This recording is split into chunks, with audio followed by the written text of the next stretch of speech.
창세기 3장 17절부터 봉독하겠습니다. 창세기 3장 17절.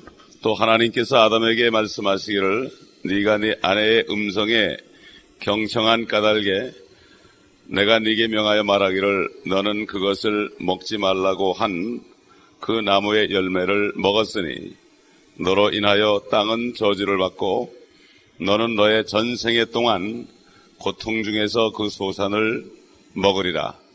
또 땅은 네게 가시나무와 엉겅퀴를 낼 것이요 너는 들의 채소를 먹을 것이며 네가 땅으로 돌아갈 때까지 네 얼굴에 땀을 흘려야 빵을 먹으리니 이는 네가 땅에서 취해졌음이라. 너는 흙이니 너는 흙으로 돌아갈 것이니라 하시니라. 아담이 자기 아내 이름을 이브라 부르니 이는 그녀가 모든 산자의 어미였음이라.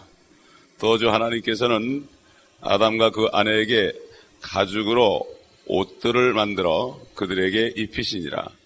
주 하나님께서 말씀하시기를 보라 그 사람이 우리 중 하나와 같이 되어 선과 악을 알게 되니 이제 혹 그가 자기 손을 내밀어서 생명나무의 과실도 따서 먹고 영원히 살까 함이라 하시니라.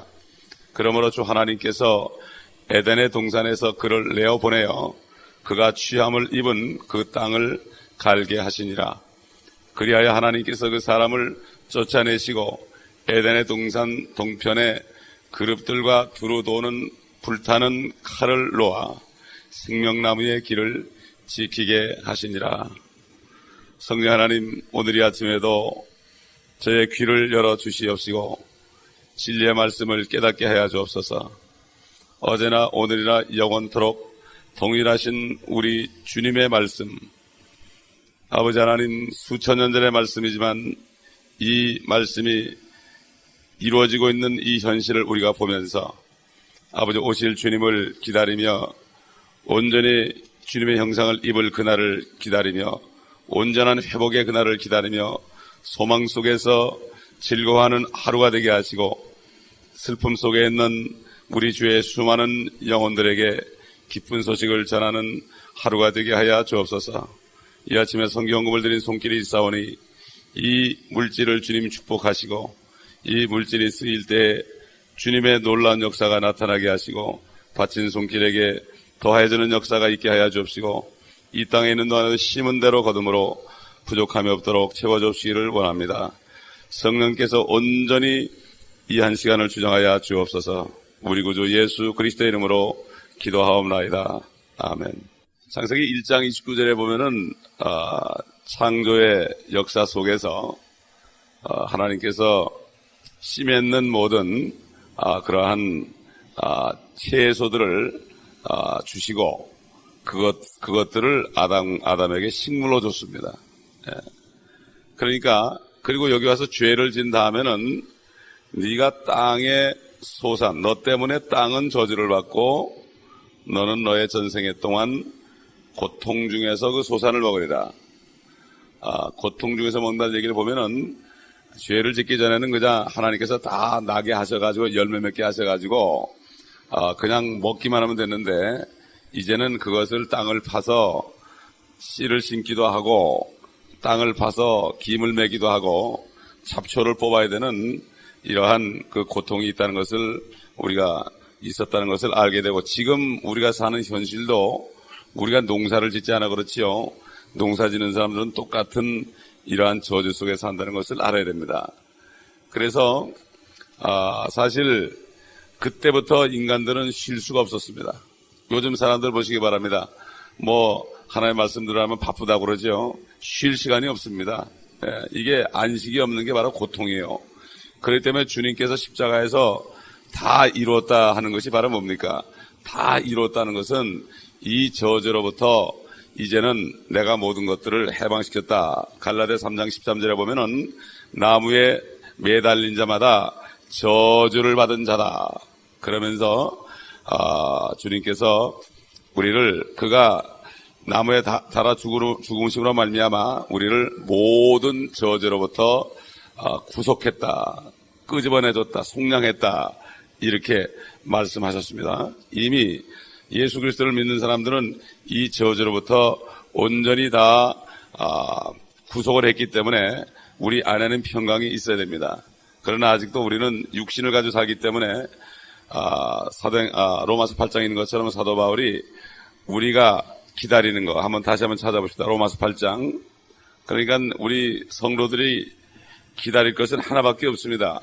우리 영은 거듭났고 혼은 구원받아서 천국의 소망을 가지고 있는데 우리 아직까지도 연약한 육신 안에 쌓여 있는데 우리의 소망은 결국은 육신을 벗는 거죠. 우리 22절 보면은 19절부터 보면은 피조물이 간절한 기대를 가지고 하나님의 아들들이 나타날 것을 기다리고 있나니 이는 피조물이 허무한데 굴복하는 것은 자의가 아니요 오직 소망 가운데 그것들을 굴복해 하시는 그분 때문이니라.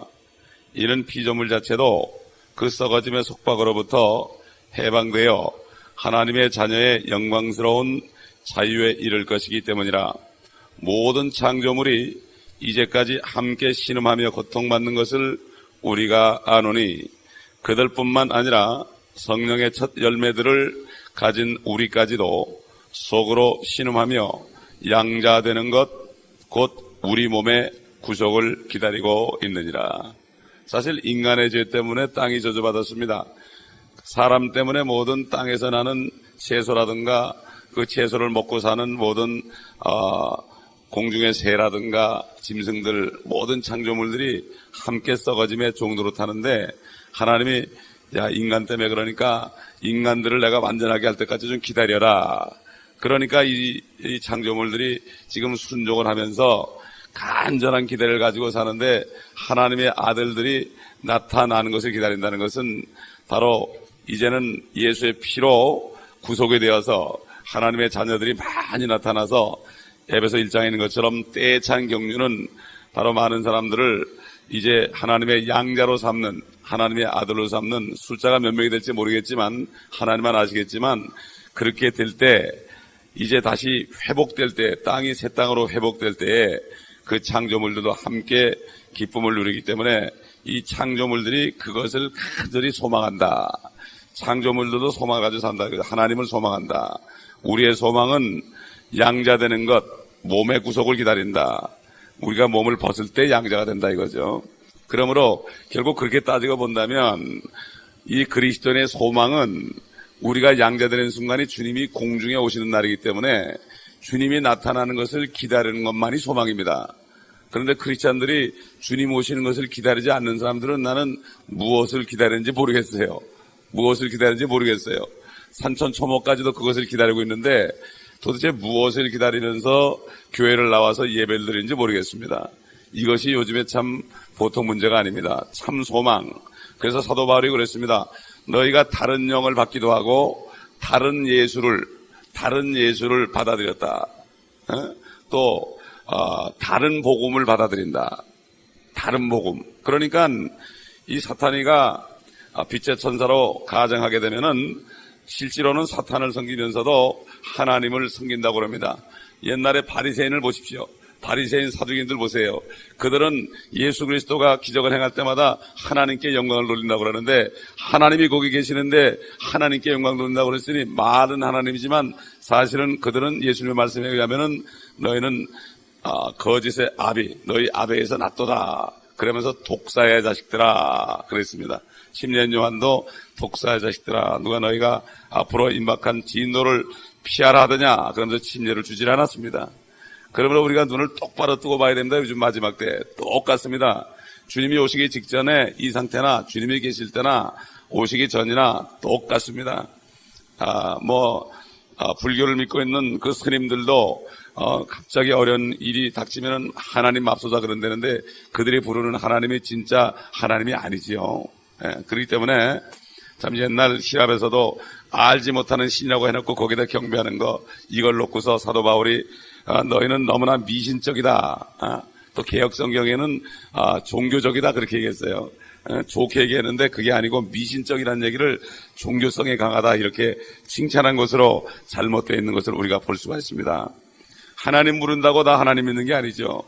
바로 예수 그리스도의 아버지 하나님. 그래서 사도 바울은 에베소 1장에 우리 주 예수 그리스도의 하나님 아버지께서 너희에게 지혜와 계시의 영을 주시고 너희의 지성의 눈을 밝히셔서 하늘에 있는 유업의 영광의 풍성함이 어떤 것인지 알게 하시기를 원하노라, 그렇게 얘기했습니다. 결국 아담 때문에 참 불행하게도 지금 우리가 보는 것 마찬가지로 참 우리가 도시에 살면서 참 보지 못해서 그렇죠. 도시에 살면서 멋있는 빌딩을 보죠. 카페트를 보죠. 이런 거 보고 사니까 황폐된 이 에덴의 모습을 우리가 보지 못하게 됩니다. 그렇기 때문에 하나님 말씀에 우리가 들어가지 않으면 정말 하나님의 계획을 잊어버리고 우리가 살고 있는 것이 마치 낙원인 것처럼 착각하고, 특별히 미국 사는 사람들은 이 미국이 뭔가 낙원이 같은 것처럼 착각하면서 살고 있지만 모든 것들이 포장되어 있을 뿐이지 실질적으로는 잡초가 무성한 황무지가 된 이 땅을 우리가 계속해서 볼 수 있어야만 소망 속에 살 수가 있습니다. 20절에 보니까 아담이 자기 아내의 이름을 이브라 부르니 이는 그녀가 모든 산자의 어미였음이라. 우리 개역성경에는 하와라고 되어 있죠. 이것은 히브리 원어의 하바라는 그 말을 가지고 하와라고 이렇게 한국말로 음역을 한 거죠. 근데 영어로는 이브입니다. 이브. 그래서 참 이상한 것이 뭔가 하면은 어떻게 이 여인 때문에 사망이 왔는데 어떻게 산자의 어미라고 그랬을까? 참 이거야말로 우리는 알 수 없는 일입니다. 아무리 읽어도 좀 무슨 말인지 모르겠어요. 네? 하나님께서 참 보면 산자의 어미다. 죽은 사망을 가져오게 된 최초의 동기가 된 그런 죄를 진 여인인데 산자의 어머니다. 참 물론 이브의 자손들이 계속해서 지금 태어나고 있습니다. 계속해서 태어나고 있는데 주님께서 왜 그렇게 말씀하셨는지 참 불가사의적인 얘기입니다. 그 주 하나님께서 아담과 그 아내에게 가죽으로 옷들을 만들어 입히셨다 그랬습니다. 가죽으로 옷들을 만들어 입히셨다. 참 이 가죽 옷에 대해서 여러 가지 얘기들을 많이 합니다.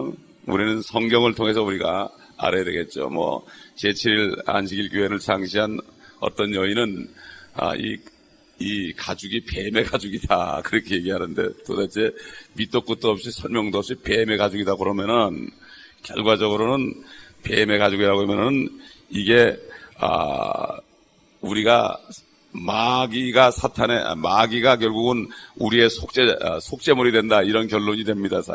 사실 이게 전혀 이상한 게 없는 게 이사야서 14장 7절에 우리가 알듯이 루시퍼야 그것을 계명성으로 바꿔놨잖아요. 사탄이는 자기 자리에 예수 그리스도를 갖다 놓기를 원합니다. 그리고 자기가 그 그리스도로 칭함받기를 원합니다. 그래서 그가 적그리스도로 나타납니다. 왜냐하면은 그리스도라는 뜻은 기름 부음 받은 자라는 뜻입니다. 이 사탄이는 덮는 그룹입니다. 하나님의 보좌를 덮는 그룹입니다. 그렇기 때문에 기름 부음 받은 자입니다. 그렇기 때문에 사탄이도 그 덮는 그룹 사탄이도 그리스도입니다, 여러분. 그렇기 때문에 그리스도는 그리스도인데 적그리스도입니다. 그가 적그리스도로서 지금 이 땅을 통치하는 잠깐 동안 통치자로 지금 돼가지고 있으면서 이제는 2000년 전에 십자가에서 이미 심판을 받았기 때문에 그 형이 집행할 것이 얼마 남지 않아서 이 마지막 때 더 우는 사자처럼 산길자를 찾아다닌다고 사도 베드로가 증거했습니다. 이 가죽옷은 우리가 성경을 정말 알고 하나님의 구원의 계획을 안다면 이것은 틀림없이 양의 가죽일 것입니다. 여러분 미국 사람들 보면은 쉽스킨이 아주 고급 옷이죠. 쉽스킨 참 좋아합니다. 그 창세기 4장에 넘어가게 되면은 아벨이 드리는 게 바로 어린 양이요.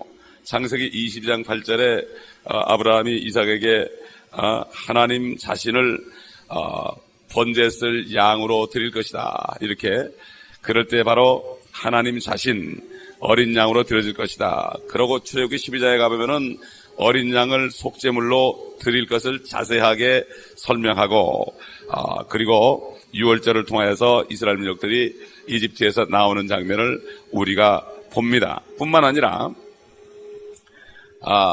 사실 요한계시록 마지막 책에 봐도 어린 양에 대한 말씀이 많이 나옵니다. 보호자에 앉으신 어린 양 6장이 나오고 또 5장에는 일찍 도살당했던 것 같은 어린 양 이렇게 나옵니다. 그리고 또 뒤에 5장 12절 가보면은 영광과 종기와 부와 권세와 힘과 찬송을 받으시기에 합당한 어린 양 이렇게 나오고, 또 요한복음 1장 29절에는 세상 죄를 제거하는 하나님의 어린 양이로다 이렇게 나옵니다. 네. 그렇기 때문에 이 어린 양은 창세기부터 요한계시록에까지 계속해서 있고, 그 어린 양이 흘린 피는 계속해서 그 붉은 피가 연결되어 있는 것을 우리가 알아야 됩니다. 그렇기 때문에 이 성경에 있는 이 어린 양, 바로 아담과 이브가 범죄를 했을 때 최초로 짐승 한 마리가 피를 흘리고 죽었다 이런 얘기죠. 피를 흘리고 죽었다. 그래서 그 가죽을 가죽이라는 것은 짐승이 죽었기 때문에 나오는 게 가죽이지, 짐승을 산 채로 가죽옷을 만들 수는 없습니다. 그러므로 최초의 죽음이 인간의 죄 때문에 나왔고, 사도 바울이 로마서 6장 23절에 증언한 것처럼 죄의 싹은 사망이요 하나님의 선물은 우리 주 예수 그리스도 안에 있는 영원한 생명이니라 이렇게 증거한 것처럼 창세기 벌써 3장에 이러한 일이 이루어진 것을 우리가 알 수가 있습니다. 그러니까 모든 말씀들이 다 성경 말씀 전체를 통해서 연결되어서 우리가 알 수 있는 것이죠. 그러니까 그 죽으신 어린 양이 이제는 영광을 받고 계시고 앞으로 영광 중에 오실 것입니다. 그리고 그 죽임 당하시고 부활하신 그분이 오셔야만 우리는 다시 에덴이 회복되는 것을 보게 되고, 주님께서 유대인들에게 너희는 이렇게 기도하라. 하늘에서 뜻이 이루어진 것처럼 땅에서도 이루어지다 하라. 왜? 땅은 하나님의 뜻대로 되지 않고 사탄이가 지배하고 있기 때문에 하늘과 땅이 그리스도 안에서 하나로 모아지는 통일되는 것이 바로 하나님의 대찬 경륜이기 때문에 이것을 이루어져야 된다. 그리고 우리의 바람은 바로 이것이라는 것. 그리고 우리가 이 땅에 사는 동안에 고난을 당하지만은 주님이 이 땅에 오셔서 에덴을 회복하고 1000년 동안 이 땅에 주님이 계시면서 통치하실 때, 그때 우리도 함께 주님과 더불어 왕노릇하는 이 소망 속에 있기 때문에 우리가 오늘도 이른 아침에 새벽을 깨우고 이 자리까지 나온 줄 압니다. 참 우리가 육신의 잠을 자지 않고 나오는 게 이게 쉬운 게 아니죠. 그러나 함께 참으면, 고난받으면 함께 다스릴 것이요. 함께 다스릴 것이요. 다스리는 사람들은 하나님의 말씀을 알아야 됩니다. 이 땅에서도 법관이 되기 위해서는 엄청난 법의